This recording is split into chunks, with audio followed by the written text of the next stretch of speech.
نبی پاک صلی اللہ تعالی علیہ وسلم نے فرمایا میرے دو امتی قیامت کے دن اللہ کی بارگاہ میں کھڑے ہوں گے اور ان میں سے ایک عرض کرے گا یا اللہ اس میرے بھائی نے مجھ پر ظلم کیا تھا، میرے اوپر اس نے جبر کیا تھا، تو مجھے اپنا حق اس سے لے کر دیا جائے۔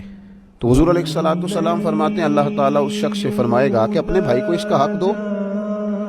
عرض کرے گا مالک میرے پاس تو اب کوئی نیکی بچی نہیں، کہاں سے حق دوں؟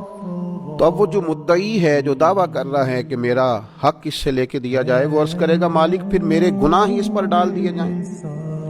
حضور مسکرا رہے ہیں، جناب انس بن مالک فرماتے ہیں، لیکن اس بات پر آ کر حضور کی آنکھوں میں آنسو آ گئے۔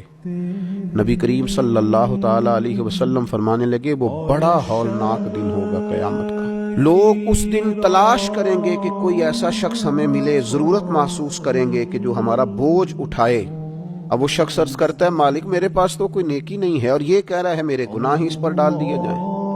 تو نبی پاک علیہ الصلوۃ والسلام فرماتے ہیں اللہ تعالیٰ اس مدعی سے فرمائے گا ذرا سر تو اٹھا، جنت کی طرف تو دیکھ۔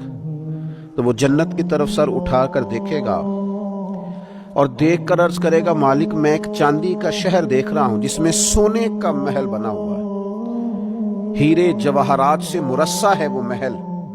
اے مالک کون اس کا مالک بنے گا، یہ کس کو ملے گا؟ تو اللہ تعالیٰ فرمائے گا جو اس کی قیمت ادا کرے۔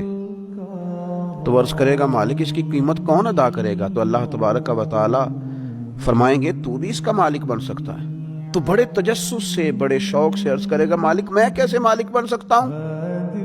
تو اللہ فرمائے گا تو اپنے بھائی کو معاف کر دے، میں تجھے اس محل کا مالک بنا دیتا ہوں۔ کر دے معاف اپنے بھائی کو، درگزر کر اپنے بھائی سے، بھول جا اس کی خطاؤں کو، کچھ دیر کے لیے چھوڑ دے جو اس نے غلطیاں کی، تو معاف کر دے اسے اور میں اس محل کا تجھے مالک بناتا ہوں۔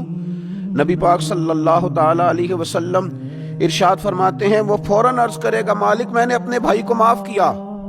تو اللہ تبارک و تعالی ارشاد فرمائے گا اس کا ہاتھ پکڑ اور پھر اسے جنت میں ساتھ لے جا۔ گویا میں نے اسے بھی جنت دی۔ یہاں شارحین حدیث نے لکھا ہے کہ یہ جس کو کہا جا رہا ہے کہ اس کو پکڑ کے جنت میں لے جا، اگرچہ اس سے غلطیاں ہوئی لیکن بعد میں اس نے توبہ سچی کی، اس نے اللہ کی بارگاہ میں گڑ گڑا کے معافیاں مانگی، اس نے کوشش کی حق ادا کرنے کی۔ لیکن اگر کچھ کمیاں رہ گئیں تو چونکہ سچا تھا، ادا کرنا چاہ رہا تھا، کچھ باتوں پہ پہنچ نہ سکا، تو آج اللہ تبارک و تعالی اس کی طرف سے لوگوں کو صلہ عطا کر رہا ہے۔ اللہ فرماتے ہیں اس کا ہاتھ پکڑ اور جنت میں لے جا۔ اللہ کے محبوب صلی اللہ تعالی علیہ وسلم نے نتیجے کے طور پر، ریزلٹ کے طور پر یہاں ایک بات ارشاد فرمائی، حضور فرمانے لگے اللہ تعالیٰ سے ڈرو اور باہمی معاملات درست رکھو، اللہ تبارک و تعالیٰ قیامت کے دن مومنوں میں صلح کرائے گا، تو تم یہیں اپنے معاملات کو درست رکھو۔ اب مجھے بتائیے ایک تو یہ نتیجہ نکلا کہ مالک کریم کتنا ہے، مہربان کتنا ہے، توبہ کرنے والے پر عطا کتنی۔